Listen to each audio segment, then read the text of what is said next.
2015-ci ildə evləndim.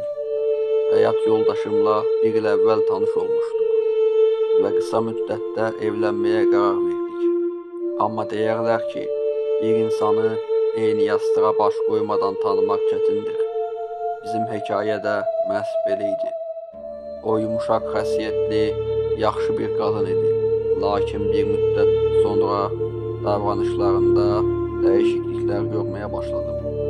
Heç nəyə dözə bilmirdi və ən kiçik səhvimdə belə əsəb tutmaları keçirirdi. Səhər oyandığımızda isə gözləri morarmış şəkildə qalxmağa başladı.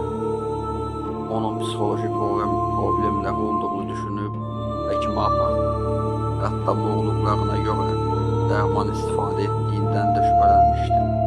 Amma xəstəxana nəticələrində hər şey normal çıxdı. Bir gecə onun yanımda olmadığını gördüm. Evdə qəribə səslər gəldiyi üçün olub nə baş verdiyinə baxmaq istedim. 2 mərtəbəli evimizin yuxarı qatına çıxmış, bura qaçırdı. Dəfələrlə səslənsəm də məni eşitmədi. Evin içində qaçır, bir tərəfdən də məni rahat buraxın deyə mızıldanırdı. Kiminlə danışırsan, özünə gəl dedim. Amma yenə də eşitmədi. Divarlara çırpılıb, qan içində qaldığı üçün onu saxlamağa çalışdım. Amma elə bir güclə boğazımı sıxdı ki, uzun müddət nəfəs ala bilmədim. Ona müqavimət belə göstərə bilmədim.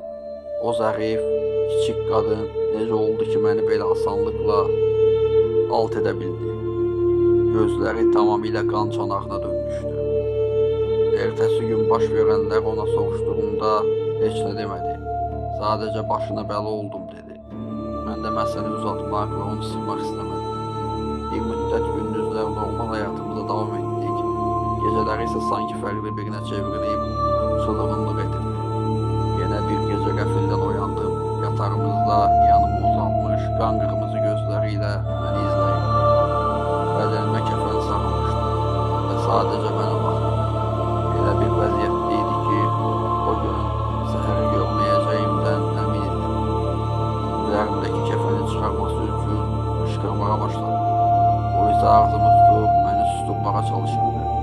Nəhayət ondan canımı qurtarıb qonşular eşitsin deyə bağırmağa başladım. Gecənin o saatında bütün binanı ayağa qaldıra bildim. Qonşular qapını sındırıb içəri girəndə dərin bir rahatlıq hiss etdim. O gecə evlilik həyatımın son gecəsi oldu. Bir daha nə danışdıq, nə də görüşdük.